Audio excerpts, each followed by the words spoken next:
good, everybody? Welcome to Unfair Sports, the Sooner or Later podcast edition here on this Wednesday afternoon. Thank you for pulling up.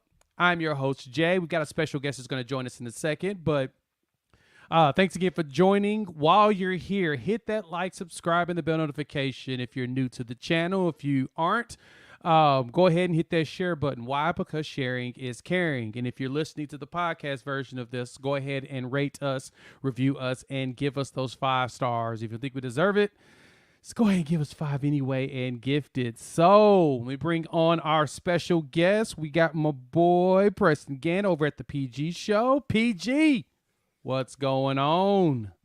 You know, I am over here crying about how Spencer Rattler just wanted to go out here and completely diss Oklahoma and say that he's not going to claim OU when he goes to the NFL. Like, wow. So he's gotten to that level, huh? So I want the fans to think about that the next time they want to call for a quarterback's job in the stands when we're undefeated.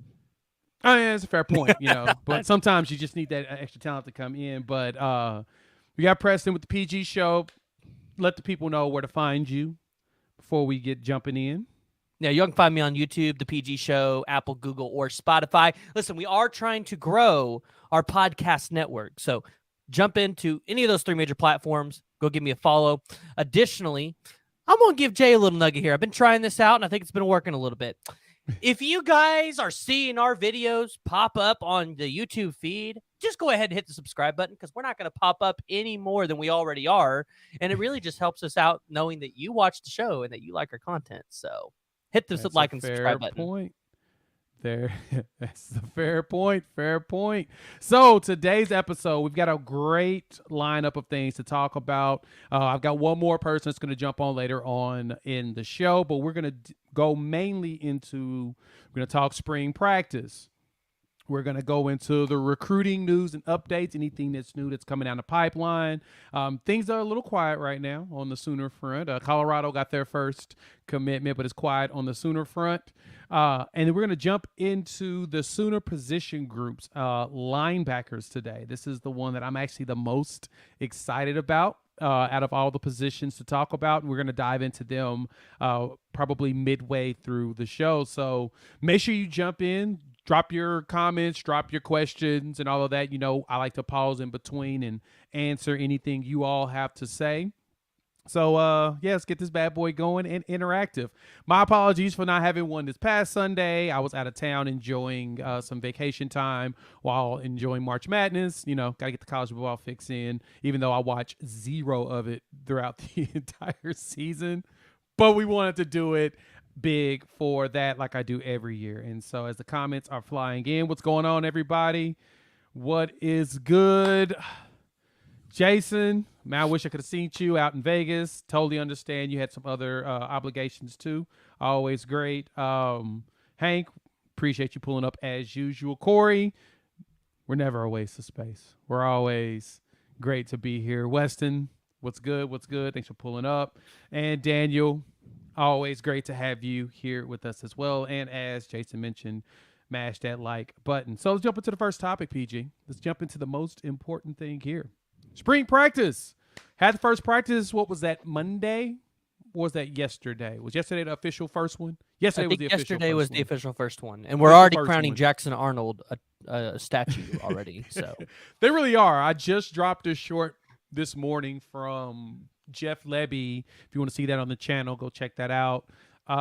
He was praising Jackson as a professional and him doing his thing. He was talking about how they didn't really have very many meetings and how Jackson just took it on his initiative to be a leader, come out, do extra work and all of that. And then, of course, we saw the videos all over social media from the insiders. They got to enjoy the practice, and man, was he zipping the ball. There was a lot of them. So, PG, we'll start off with this. What jumped out to you at spring practice that got you a little excited? Well, what jumped out to me, first off, is the fact that I didn't get an invite to go to this thing. So I don't know what they're doing out there, but they need to be making sure that they're inviting me to come to these events because I want to go watch Jackson Arnold sling the ball around. But no, I was interested to see the development of the quarterback room because that was such a need for the Oklahoma Sooners last year with Dylan Gabriel being out. And I've said it many times, but I feel like this year you're going to see them be a little bit more loose with Dylan Gabriel. in terms Mm-hmm. of the running game and letting him kind of use his feet a little more. I know he used them quite a bit last year, but I'd like to see him use his feet a little more. And I think you're going to be able to see that this year, especially with Jackson Arnold. I've said it. I think he takes almost all of your second string snaps. He'll probably come in and play all of your garbage time if you absolutely need him because Dylan Gabriel's hurt.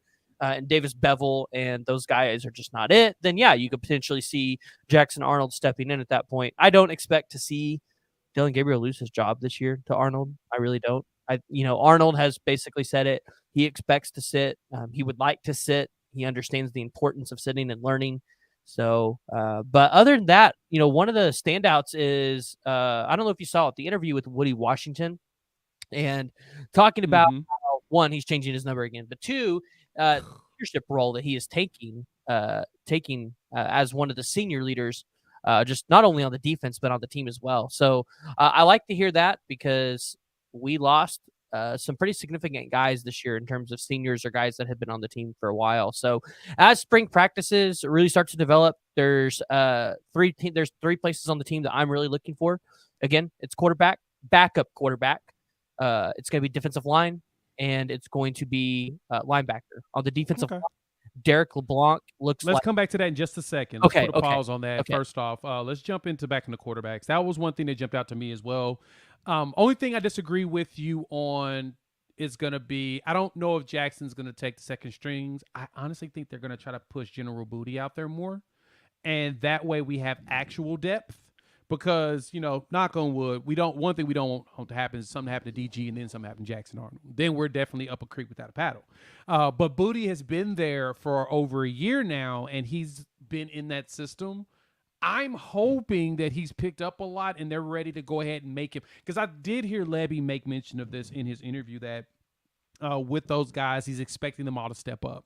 And so we've already seen Bevel, unfortunately for my man, nobody likes him in that capacity. And so, hey, I'm hoping he turns out to be a great coach somewhere or something because, yeah, he gets ripped constantly. But I do expect to see more General Booty playing behind Dylan Gabriel just because we do need multiple people. Now, there was also one quarterback that showed up that I was a little shocked about when I saw the tweet go out was Jacob Switzer. I'm not sure if you saw him floating out there or know who that name is. That's Barry's grandson. I dropped a video on him last night because a tweet came out that he was out there doing drills. And I'm just like, I don't know who this dude is. When I saw the picture, and then it was like, hey, didn't know if you knew this, but Barry Switzer's grandson just walked on at Oklahoma, transferred in from Southern Louisiana. He walked on at Arkansas, transferred out after his freshman year because he didn't see any action. Went to Southern Louisiana, I think he didn't see really any action there either, but decided to go ahead and walk on here at OU. Played at Norman North, transferred to a high school in Texas before going to Arkansas, and so he's on the roster too. So we got 5 quarterbacks that. How did we miss this? Right.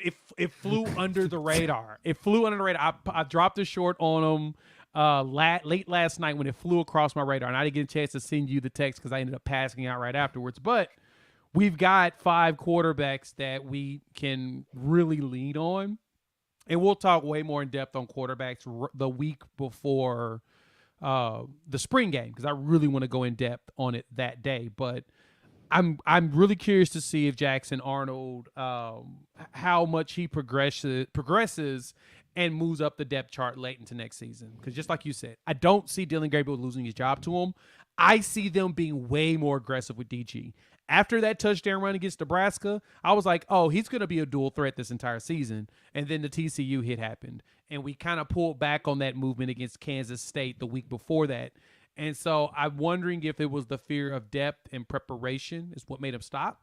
But I do see a very much more aggressive Dylan Gabriel next season. And so I'm going to be honest, I expect 4,000 yards out of him next year. Oh, yeah. Oh, yeah. He threw 3,100 this year, 3,200. I mean, it's definitely possible. I think with Dylan Gabriel, you're just going to see more designed runs, and I think that's the important thing. Now, everybody's counting off Davis Bevel, and, I think, he got a lot of harsh criticism. Well, so he got a lot of harsh criticism last year, but again, people don't realize he transferred into a completely new system as a quarterback. The dude is 6'6". as a quarterback. Like, yeah, he's not like mobile, but I That's the mean, problem, though. do you need to be mobile with a good offensive line and 2 running backs that can just, I mean, if you can just be a guy that can go back there and just sling the ball for you a little bit, I'm But okay with DG, that. but PG though. But that's the thing about it. You could tell that he was kind of scared to throw the ball. That was the problem. It wasn't that because at the beginning, what was it? The Texas game, he threw a couple of passes initially. I was like, oh okay, we're gonna get some movement, and then it never happened again. And I think it was him really being scared of just throwing the ball and just making the mistakes. I want you to chunk it and make mistakes. That was kind of why I wanted Nick to play in that game, even though I didn't think he was ready either. But I would have just wanted somebody to throw the ball. And then, of course, we heard the rumors that General Booty had an eye injury that kept him from being able to start because he was supposed to. And now he's And got a freaking so finger injury. So now that he's kid's got a never gonna finger play. injury, and it's just going down the line. I just know this. We're going to see big numbers out of Dylan Gabriel. We're going to see the receivers are going to step up, Andrew Anthony as well as Jalil Farouk. Farouk did an interview, and he was fantastic, and he talked about how he's basically – because they, of course, asked him about him replacing Marvin Mims, and he's like, I'm going to be out there and be the leader, but we got a lot of young guys out there. We got a lot of twitchy guys that's going to make it happen. And so but one position that jumped out to me, though, in this was there was a lot of pictures floating around of Deshaun McCullough. That dude's huge. And it was a picture of him and Justin Harrington together.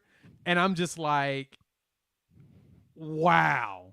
I mean, he's all of the 6'5", and I think he's a lot bigger than whatever they got him in list. I think they probably got him listed at 255. I think he's bigger than that. And he looks lean and fast and strong. He's going to be a force. And right now, and we'll talk about linebackers on the like I said, at about the halfway mark of the show. That dude's he's definitely the starting cheetah. Him and Justin are going to wreck shop in this system next season. It's unreal how big he looks. Yeah, I don't know. I thought Derek LeBlanc was really impressive. I really liked Derek LeBlanc. Because I think we all expected McCullough to like kind of be that. It was more Derek LeBlanc was more impressive because that guy, as Brandon Drum pointed out, he looks like a starting defensive lineman already. And people forget. I mean, after he committed to Oklahoma, he started to fly under the radar, and he dropped in the rankings because he didn't attend as many camps. But that's true. Listen, Derek LeBlanc could start this year. He could take a starting job from somebody this year. You know who just moved over to the defensive line also that I'm really intrigued about, and I can't Marcus wait to Hicks. talk about I got a video week. coming out. Marcus Hicks.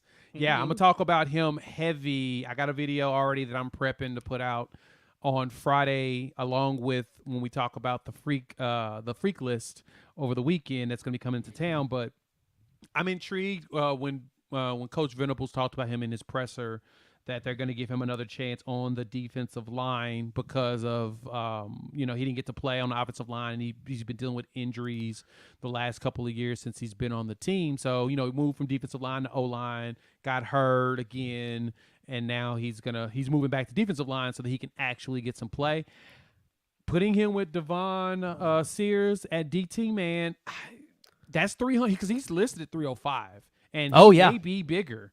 And of course in Schmidt's system, he's probably stronger too, and a little bit. Probably play nose tackle. He could probably play nose tackle. Yes. So yes, that is one of those players that jumped out to me. I'm like, yeah, I think we're gonna get some good stuff out of them this season. So, what else from the spring practice jumped out to you before we jump into some comments? Not really much. I mean, we haven't really seen much. So I think it's more so what do I want to see? Again, it's got to be that linebacker position I want to see, especially because I don't think Sammy comes in till the summer. So, but I think Sammy is a guy that I don't think he starts, but I think he takes some minutes from somebody. He's just that good. Lewis Carter, I want to see what he does. And then I want to see how Danny Stutzman and his body builds over the off season, because I've said it and people think I'm crazy. If Danny goes out there and has a really good year, I think he could be a butt kiss type player. Now, I don't think he wins it because I think there's going to be a lot of other great ones, but he could be a guy that you could hear the name thrown around. And I think he'll be on the list. I think you're right. I think he'll be on the watch list at least to start the season because he had. And when was the last time Oklahoma had one? Yeah, when was the last time Oklahoma had one? Was it Kenneth Murray? Was it? K9 was probably the last one that was probably on the watch list that I can think of off the top of my head. Yeah, I'm really excited to see him. I want to see what Danny's able to do on the field and what kind of leadership role he's able to take. So, you lose David Agreed. Agwebu, and again, I know people didn't like him, but the one thing with David Agwebu was defensive players were asking where they needed to be last year, and he put them in position. So that's going to be something that Danny's going to have to learn over the spring and watch film in the summer and really learn how to do, is take that leadership role and move this defense around. So Yeah. I did see a video of Reggie Pearson catching balls from Dylan Gabriel. I Oh, don't know if that's you've cool. seen that.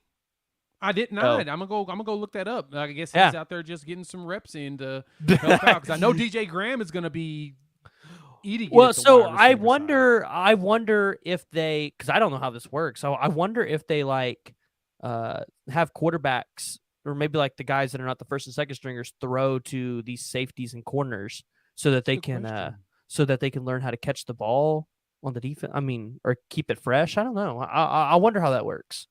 That's a really good question. That may be something that they do to try to get them. I feel like it would Make be sure that so they're smart. yeah, make sure that they got, get their reps in, get them, get their hands good, because that's going to be critical. We're going to desperately need um, our DBs to be able to make some interceptions. That's going to be critical Oh for yes. us going forward. So, good stuff. Good pointers there. Let's jump into some comments here and see what the people's got. Corey comes up and tells us, "Not you, Spencer." Okay, yeah. I mean, and that's fair. At the same time, I mean, I'm kind of mad that he doesn't want to claim Soonerville too, but it be what it be. I Sometimes mean, these I young get it. players just say what they say. I mean, I get it. Oh, He jaded Oklahoma right fans now. treated him like trash, so I get it. Yeah, he didn't. Yeah, everybody basically exiled him the entire time that he was here. So I kind of feel bad for him, but at the same time, I'm just like, hey man, it is what it is. And the guy that replaced you won the Heisman Trophy. That kind of tells us what type of player we were dealing with in that situation. So good point. Yeah, I agree with you, Hank, here. As long as Jackson Arnold and honestly everybody else pushes Dylan Gabriel to be the best that he can be, I'm here for whatever they do. I don't even care.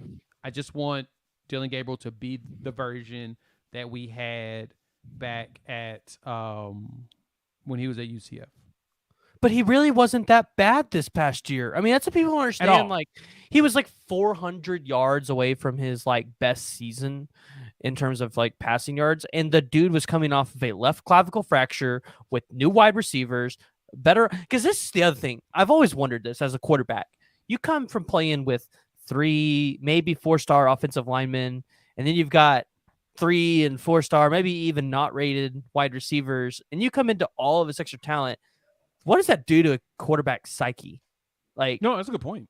So, like, I don't know. People are just when I was not ready to throw in the towel on Dylan Gabriel like everybody else was.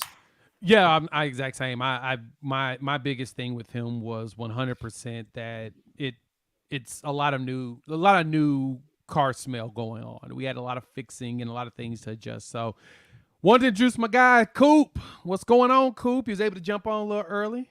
How's the what are your thoughts on the spring practice? Me and PG are talking through the things that jumped out to us coming from the first day of actual practices. Or Coop, can you hear me? Can you hear me, Coop? He's speechless. He can't. He's speechless. Practice was that great. He was 100% speechless on that. I'm gonna remove him in a moment and get it. I guess he's got to get some adjusting to do. We'll let him come back when he can. All right, back to the comments. Love it from you all. Mike, you're not wrong here. He did have a lot of passes that were batted, but the good thing is, it's kind of like Hank mentioned, he probably will have more than 40 touchdowns coming next season. But Mike, you're not wrong as far, and the critique is not bad. I said something similar about him as well at the beginning of the season. I expected him to do a better job of getting rid of the ball earlier. And I think that also weighed into. And PG, me and you talked about this on Ty Hayes Around the Tables show was, the wide receivers, them just getting adjusted to the new system, running the proper routes. There's a lot of variables that go into it, but you're not wrong. And I think that he'll do better about that. But at the same time, we are O-line U, and we do have a whole bunch of tall offensive Well, linemen, and that's the thing. so Even with Walter that's tough.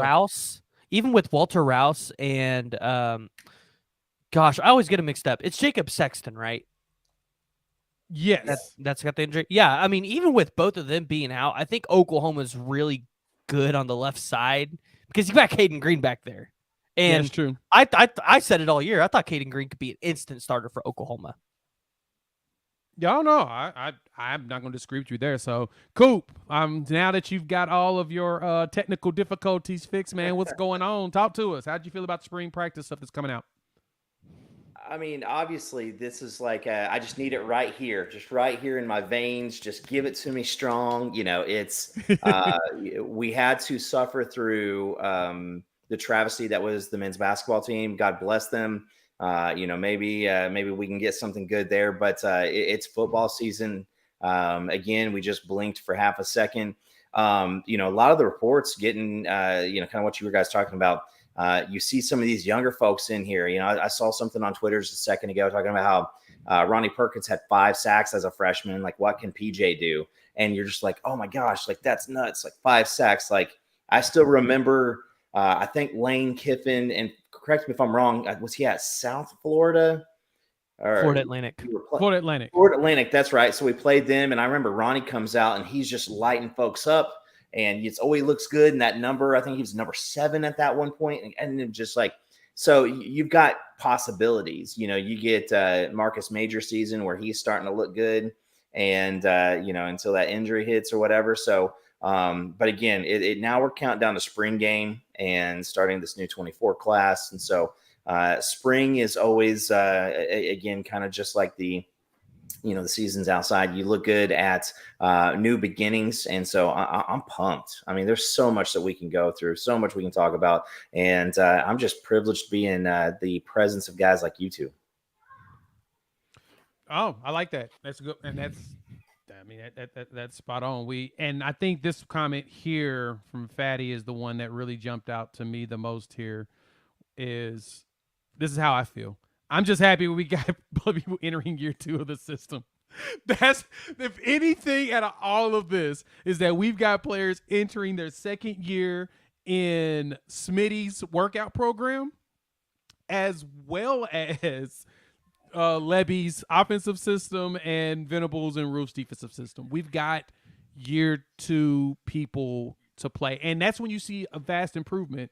When we were on the live with Ty on Monday, we had the former football player RJ Moore Malone, and that was the one thing I was talking about. There is he's a trainer and he understood it, that it takes about 6 months to a year for your body to fully adjust to a whole new workout program. It's just natural. It's a natural thing. Your body has to evolve, and Schmitty don't play. He made them boys work. And the rumor around was that the players were fatigued right after week 4 from all the hard, constant work, no days off. And sometimes you got to give them kids the human body has limits. Let it rest. And so this second year into the system, into the workout plan, into the conditioning, they're going to be see a dramatic difference. So I agree here. Hank, this has been my set talk from day 1. I 100% think that McCullough might be the next Simmons, or Jaren Kanak, because I saw him standing out there. He was huge, and Roof talked about him in his interview that his first year playing defense, really playing defense, and you can see the mistakes, but you can see the potential. Like we said, he was moving fast. Now he's going to the wrong places really, really fast, but he was still moving fast. As long as you learn it, you're good. So, outside of that, PG, closing thoughts around spring practice. What's the last thing that jumped out to you? No, that's really it. I mean, that's really all the things that stood out to me these past 2 days. Again, I'm just waiting for my invite. Hey, go make some friends. You're right there at the cuffs. So our expectation is Maybe. for you to be my complete source for everything, so I don't have to go to the football practice. Even though I would love to be there, it's work. Somebody's got to get in. I think that you've got the in for us. All right. Let me look through comments real quick and see if there's anything else to grab and throw on there. Yeah, Mike, you're right. They actually will be pretty smart because he can throw pretty far. I think he can throw it. I guess the question is going to be the timing, and you know, I'm not a quarterback, so I mean I understand the concept of timing. So I'm guessing that's going to be the curious thing. It's what will he look like as far as timing goes down the line, and so from there, let's jump into the next thing. Recruiting news and updates. So I told y'all PG's here for a reason. He's the one that's got the plug. He's got the information. PG, what we hearing out in these streets? Because right now, everybody's freaking out. I put out a poll to see who do we think is going to be the first one to commit between David Stone, Williams, Nwaneri, or Nigel Smith. And then outside of that, we got the Michael Hawkins commitment on April 8th. What the heck? What's happening? What do you think is going to go down in the next 2 weeks? Who commits first? Well, you know, I talked to Nigel a lot, but I think he'll be honestly the last one out of the two. Just because, and Brandon's got more insight into why on that one because it's with the new football stadium. But yeah, and Nigel's wanting to take his time because it's really down between Oklahoma, Ohio State, and I think those are primarily. I mean, Larry Johnson's created a really great relationship with him, but I mean, yeah, I think those are the two you really have to watch out for. Last one to commit, but if I had to take a guess, I think it's probably going to be David Stone because David Stone's already tried to commit to Oklahoma 3 times. So the moment that he's able to commit to Oklahoma, he's going to take that opportunity. I guess the question is, what visits does Williams Nwaneri want to take? And is he going to want to take any of those official visits during the season, or is he going to want to have that wrapped up in the season? You know, that's a good one because I think Nwaneri's probably going to want to have all that wrapped up before the season starts. He comes across, and this is kind of some of the reports I read too, that he's similar to PJ Adebayo, to where he's really low key, laid back, calm dude, and that most likely he's gonna want to get all this stuff done and then focus on his senior year. And I expect him to also be one of those early enrollees. So that's a good question. I think David Stone could commit as early as like May, to be honest. Ooh, really? I think David's waiting for the right. I think he's waiting for the right moment because I think David. PG, go. You finish your thought. No. Yeah, I was just saying. I think David knows how important he is to any class, anywhere he goes, because you commit to a place like Oklahoma, where we're not necessarily getting regular 5-star defensive linemen, and we're not even getting guys like him. I mean, PJ Adebayo, like he was a guy that he committed. He kind of got to where he was throughout the recycle.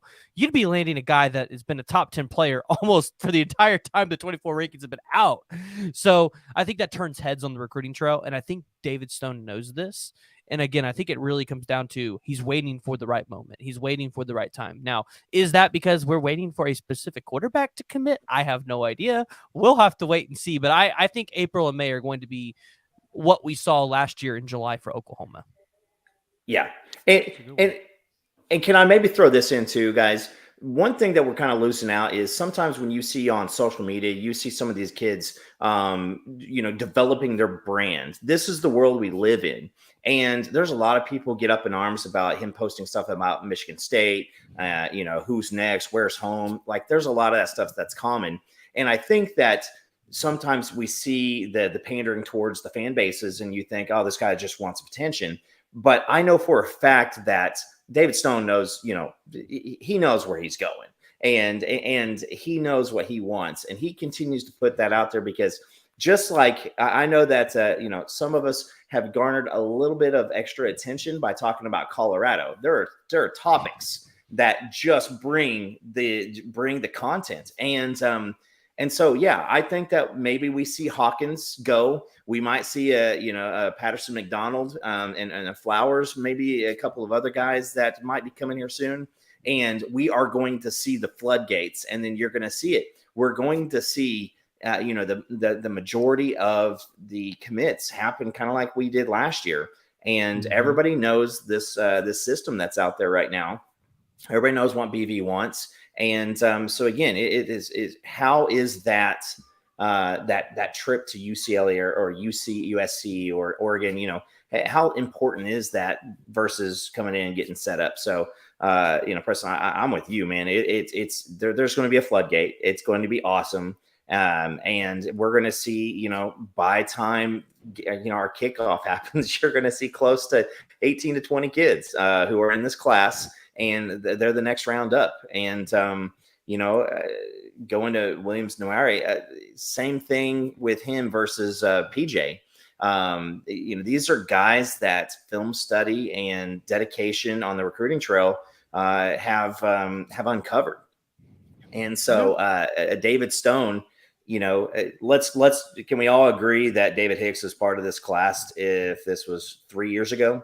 I think that if you take away with certain this staff, factors, if this staff was here pre-NIL, I could see that. That's 100%. I mean, but David Stone, this is there's an optics factor in there, Pete, and I think that you were talking about that is, you have a guy like that you can build around. You throw in Nwaneri and PJ and a couple of other these cats. I mean, I'm gonna have tears in my eyes because the last memory of great Oklahoma defense that I personally have, has Gerald McCoy at the line, and we have to have that again. Yeah. I want the local player too. That's a big one to me as well. But there's a lot of local players because you're right. Yeah, because you got Caden Durham, who's from Moore, Oklahoma. You've got David Stone, who's at IMG. You've got Michael Patterson. I talked about it earlier, but there's guys that aren't even ranked right now in the state of Oklahoma that by the end of the cycle could be 3 or 4 star guys. One of them who I really like, and you got Xavier Sims, but you got Xavier Robinson, who you really love, Bergen Kaisar out of Edmond, Oklahoma, which guys go watch that kid. He's going to get offers. Like they're coming. Just give it some time. Like Oklahoma's got some great talent here. And so I think, like in April and May, you're probably going to know your running back position by the end of May, because you're probably going to have both running backs outside of Xavier Robinson drop, and it probably will be Caden Durham and James Peoples, unless Tovani Mizell just really absolutely wants to be here. He might be the first one, but I know specifically those 2 recruitments can wrap up really quickly if those 2 kids want to wrap them up. Yeah, it's fascinating. I'm running backs I want to talk about in just a minute, but first let's go into this comment here from Corey. Skinny on Hawkins. So Hawkins is going to do his announcement on April 8th, Easter weekend, basically. He'll do his Easter weekend. They wanted family and everything around with the article that I read on it. And so he'll have all the family there. He'll do his announcement then. And the expectation internally around every single corner is that Oklahoma's going to win in services. He's going to come here not only as a legacy, but Levy really wants him. He sees a high ceiling out of him, especially running the system 2 years after Jackson Arnold is gone. Well, after Jackson's gone in 2 years, when Jackson Arnold heads off to the draft. So because of that, it feels like most of the recruiting has kind of put a quote unquote pause on even allowing people to commit until they get that quarterback in place. Now, I think that's also why we saw Sperry go ahead and put his commitment in, because he's the quarterback for 25, and he's like, I'm just going to do mine now. And because he knows where he wants to play, and the team was like, all right, we'll let you do it because he's a quarterback. It seems like that's the one position they're going to let go ahead and move forward first, and then they want to let everybody else come in right afterwards. Still weird to me. I'm just going to be 100% honest, but it may be the way that they want to do things and plan it. So I do expect Hawkins to commit, and then at that point, the floodgates should open. Well, and by the way, people don't understand this. Landing Kevin Sperry, a guy who, well, it seems like on the outside looking in is going to be extremely loyal to Oklahoma because it's a place he wants to be. This 25 class, I mean, we've talked about how great this 2024 class could be. I don't think people realize how good the 2025 class could be just because of in-state kids. Yeah. Like Caden Knighton, a kid out of Wynnewood, Yes. Oklahoma. Dude gonna be a 4-star. Dude gonna be a 4-star. And then you talk about guys like David Sanders, who Oklahoma, the number 1 offensive tackle, is 100% going to be in the running for. Now, do I think they can go land that kid out of North Carolina out of the grasps of like Georgia or Clemson? I have no idea. I don't think I'm so. gonna say But yes. Bill Beatonbow, anything is possible. So I look at this, this 2025 class and go, it could be better than the 2024 class, which is crazy to say because I think Oklahoma could land 5 5-star defensive players in the 24 cycle. Oh my God, that'd be amazing if we were to be able to do that. I'm all for it. And as James mentioned, Kevin Sperry hated the recruiting process, and I totally get it. It's for some, they enjoy the attention. Other are like, hey man, I just want to go play ball. So it just depends on the personality, but I could totally see him hating that. A funny thing though, did you watch his interview with Locked On Sooners? Yes. And he talked about how he made this decision on the way back from a Texas visit. Yes. Yeah. And that's the funny part is that he literally was on that visit that Friday, and that's the first thing I saw. And I was like, dog, he just left Texas. He literally just left. And he's just like, I know where I want to be. But Hawaii and I is a good point. Yeah, we're rebuilding, and that's the good thing. We're doing a lot of rebuilding, and we've got a lot of good stuff coming down the line. Mike, I'm with you here. I think Stoney is definitely coming. But Seth, we're going to dive right into what you're talking about here. Wanted to talk about running backs, but you know what? Let's just go into the whole point of us being here today, which is linebackers. Now, this is part of the series that we're doing here on the Sooner or Later podcast. We're going to definitely jump into each position group. We did defensive backs 2 weeks ago. We're doing linebackers today. We're going to go to the defensive line on Sunday. So make sure you tune in for that. We're going to talk linebackers today. I'm excited about talking linebackers because this is the one position group that I'm the most stoked about, mainly because this is the one position group that we got a lot of players to talk about. So I'm going to pull up this the depth chart that I got from the great people over at our lads as they put together a spring roster depth chart. This is a guesstimation. Nothing is official until we get an official from the team.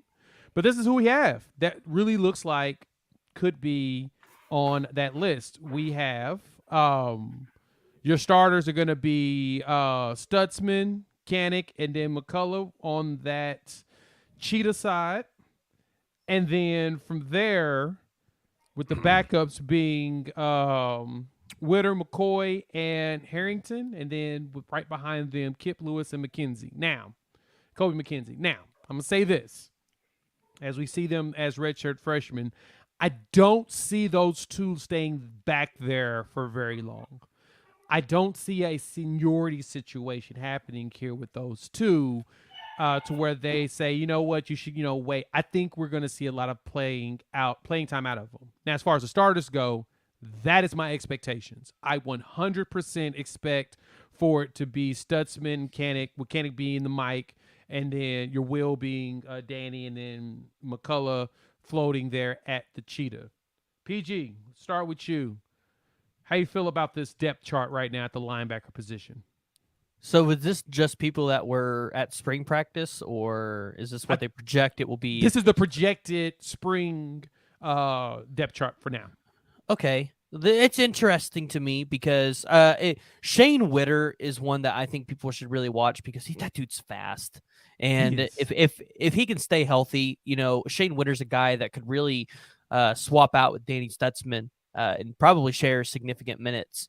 Jake McCoy, I'm going to be honest, I don't really see anything there. That's a Kip Lewis or Kobe McKenzie spot. But there are a couple names on this list that people need to be paying attention to. The first one's Phil Picciotti. He probably needs this season to build up strength, build up muscle mass, be in the Schmitty program. But Samuel Omosigo and Lewis Carter, when they get here and they're on campus, yeah, they're gonna get playing time this year. Those two guys are just freaky athletes. I think Samuel Omosigo and Lewis Carter are probably your best bets to be the next solid cheetah at Oklahoma. But we've talked about Justin Harrington getting some cheetah time this year. Other people I'd look at is Reggie Pearson. You've heard a little bit of Peyton Bowen out there. We've talked about him a couple times. We talked about Pearson a few times actually on that as a like, I guess for McCullough you have him for the linebacker to the line portion of cheetah, and then you bring Pearson in when you want an extra DB, more so going to a dime package, going linebacker back into the secondary, and you could probably rotate in someone else. So no, that's a good point. I remember we were talking about that. Yeah, and then I mean, if somebody gets hurt, right? Peyton Bowen is a guy that they have talked about that could potentially step in and be that role. I mean, he's just a freak athlete. But yeah, Samuel Omosigo, Lewis Carter, those are two guys that are not on this list that you guys need to be paying attention to. They won't be there during the spring, but they will be in there in the summer. They will get their fall camp, and I have no doubt in my mind that Samuel Omosigo and Lewis Carter will be fully football ready by the beginning of the football season. I wonder if Phil Pachotti is going to actually. He's here now, isn't he? He is, but I think he will redshirt. You probably won't see him this season. I think he really needs to put on some muscle mass. He's 236, but he's that's a big boy. I think he's a little too heavy for the linebacker position. Samuel Omosigo and Lewis Carter, they have their workout packages. Samuel Omosigo, he dedicates himself to football, watching film, those kind of things. That's why, I look at those two and I go, yeah, they're going to come in the summer. They're going to go through fall camp. They will be ready to go. Like, they will get early probably touches in those first couple games when, it's blowouts and they're getting an opportunity to put these guys out, hopefully. So, and then from there, if they absolutely need them to play the season, you're going to see them take minutes. I can see that. Coop, what you think? Well, how much I absolutely love the man that I have dubbed the Crimson Missile, and that's Lewis Carter. He hits people and he wants to hurt people, and I want to see him so much. But I'm going to go same thing. I think Whitter is a guy that you're going to see hit the you're going to hear the whispers of him pushing Danny Stutzman, and Danny Stutzman's out there, the vocal leader for the whole dadgum team. So that's something there. Kanik, can he know where he's supposed to go? Will he see an earlier, switch, than maybe Stutzman did this past year, to where he starts running that 4.4 speed in the right direction? That's something we want to see, because everybody who sees Kanik sees Teddy Lehman, and we all want to see that return. When I look at Pachotti, I look at somewhere between Rocky Calmus and Teddy Lehman. I see a man who is going to, and I hope, but Preston, you said that he needs to hit, he needs to hit the weights. I hope on hope that he comes in and he can put on some good weight. After that, man, bless you, Jake McCoy. Hopefully on senior day you get a start or something of that nature. But between Kip and Kobe, those are two guys that kind of find themselves where Clayton Smith was at this point last year. And that is, all right, is it go time? Can we do something? Is there something that you can do to get it, to make it click? Guys, I think PG, you may have said something that most people need to understand. This is something that's going to happen this year. You said we're going to get some of these guys in a blowout. We didn't get to see that last year outside of maybe Nebraska. Everything was a fight, and everybody's going to want to see the new toys. Everybody's going to want to taste that new bottle of bourbon that you just bought. We've got some allocated guys coming in, and so the starting lineup, Stutzman, Kanik, McCullough. This is something that we're going to watch, and we're going to not understand what we're looking at.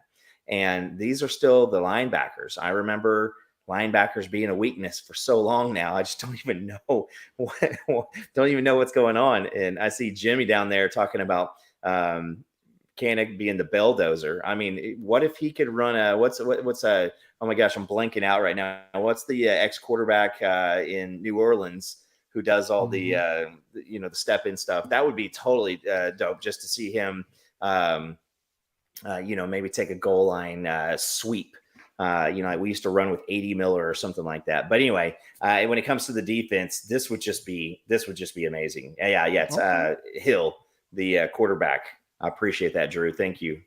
And this was pointed out not too long ago. Seth just pointed this out. Kind of, will it be fair to say that BV's defenses don't traditionally have 5-star talent at linebacker? When you think of 5 stars, it's all D-line and DBs. Didn't they get some 5 stars at Clemson at the linebacker position? I swear Barrett Carter. Yeah. Trent was Trenton Simpson a 5-star, or was he like a borderline 5-star? Ooh, I think it's borderline. And then you have Jeremiah Trotter too, which he's just been an absolute baller. Yeah. But Barrett Carter, I think, was the top linebacker in his class. I know that BV landed like one out of the top 5 guys his last 3 years at Clemson, that linebacker position. Trotter Jr. Yeah, I think they had some 4 and 5 stars there. Seth, but I think here we may not. Maybe that's a good question. I have to go dig on that one, but that's a great question to ask. But the Kobe McKenzie show, I'm really intrigued by him because this is why. I remember when RJ Young posted this picture, and when he posted it, I was like, really? That's McKenzie standing next to Kenneth Murray. K9 to K next. And this was him in high school, standing next to Kenneth Murray. And now when I looked up his numbers, he's listed at 6'2", and I don't know how for real this is, but he's 243 right now on the spring football roster. Kip is 6'1", 203, but he's 6'2", 243. And looking at this picture, he's a monster. Look at that size. In high school, this man is huge. I'm just hoping that his play definitely follows that. Anyway, let's jump on some of these comments. Hank, straight up, we could use another Marshall. We totally could definitely. Yeah, we could definitely use that. And Drew is 100% correct. Simmons was like a 3-star when he came in. Nobody saw him. He was found in a small town in Kansas. Actually, I think he came from I don't think he came from Hayes, but he came from a city in Kansas close to where Kennett came from, and Kennett came from Hayes, Kansas. So definitely some random spot. But yes. Yeah. McKenzie's bigger than R. Mason Thomas. And R. Mason Thomas put on some weight too. There was a list that Parker and them put out there as far as the players and their shift in weights and stuff and how much they've gained. Imagine Kobe McKenzie rushing you on the edge. If he's fast and he maintains strength, my God, that size is huge. Or am I crazy? Yeah. I mean, our Mason, the pictures that he looks like a different player. You guys, you got to think about this. We're about to enter into a time like you look at Alabama. Drew Sanders couldn't sniff the field at Alabama. It was a mistake because of Turner and Anderson, right? And so now, like, Turner will be a first-round draft pick next year. Will Anderson's going to be a top 5 pick. Anderson's going to be a top 15, 20 pick this year. We're going to have a couple of these situations where Kobe McKenzie may not be able to see the field, and he's going to have to go somewhere else and become a first-round draft pick somewhere else. I hope not, but again, that's we're kind of hitting that spot. And I was looking back in 2016.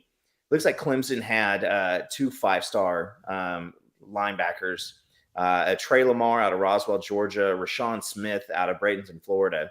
That was in one class. So, that must have been terrible. And then they had a couple of the guys follow it up too. So, I mean, it is. You need somebody who is going to to have some sense to them and some intelligence to them, and listening to BV, because again, you saw last year with Stutzman with the whole like, I was a couple inches off my spot. I don't understand what the big deal is. Like, you got to have a linebacker, who is putting dudes where they're supposed to go and say, yeah, listen, that's your spot. That's where you're supposed to be. There is no variation that's allowed. Yeah. And, ooh, goodness.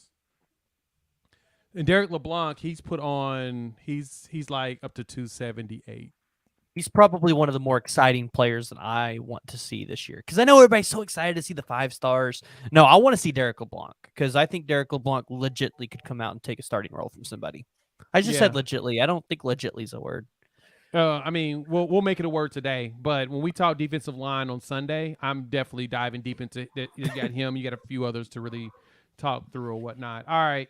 Let's look at some of these comments. We're gonna shift it back to us. Whoops. I don't want the 3-way. There we go. I haven't finished it out, but I see that it may be 2016 through 2019. It was only the 2016 year that they had 5-star linebackers. Oh, there we go. Trenton Simpson in 2020. So it doesn't look like it's an every year deal. Yeah, I think you had Trenton Simpson in 2020, and then Barrett Carter in 2021? Yeah. Yeah. And then you had Jeremiah Trotter. When was Jeremiah Trotter? 2022? Or was he 21? 21. Hold on. I'm using Rivals, and there's too much on-3 migration talk about Rivals, so the site goes slow, right? We've got. All right. I think in 247, if you take Barrett Carter, Trenton Simpson, and Jeremiah Trotter, that gives him 3 top 5 linebackers each year. Yeah. And Jeremiah Trotter was a dude. 21. Okay, he was 21. So he was in the Barrett Carter year. 21. He was in the Barrett Carter year. Okay. Who did they get in 2022? Because they got somebody in 2022. That was Hosh Johnson. Had some monsters. But let's dive into some of these comments. Drew, thank you. Olathe, Kansas. I didn't feel like looking it up because I was doing the screen share thing. But that's exactly it. I know that vicinity. Even though Olathe is actually on the opposite side of Hayes, Kansas. I thought they were closer, but it's neither here nor there. I was actually in Hayes 3 months ago. So I know the area. Good job on that.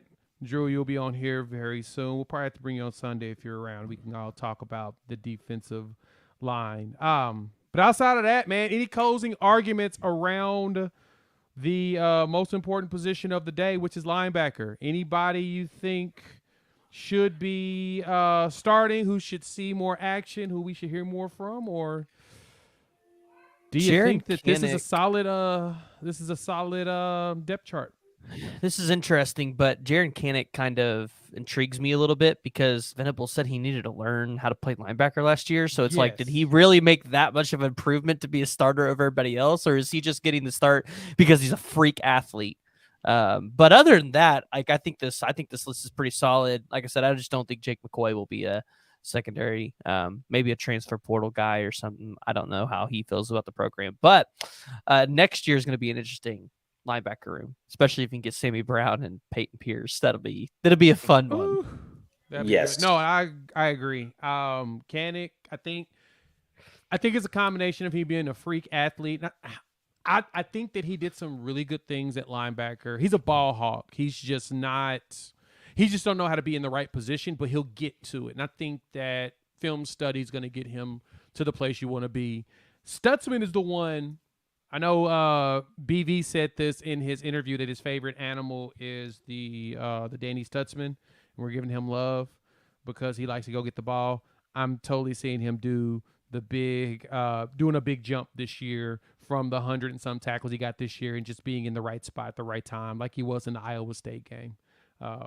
Coop, what you think? Brent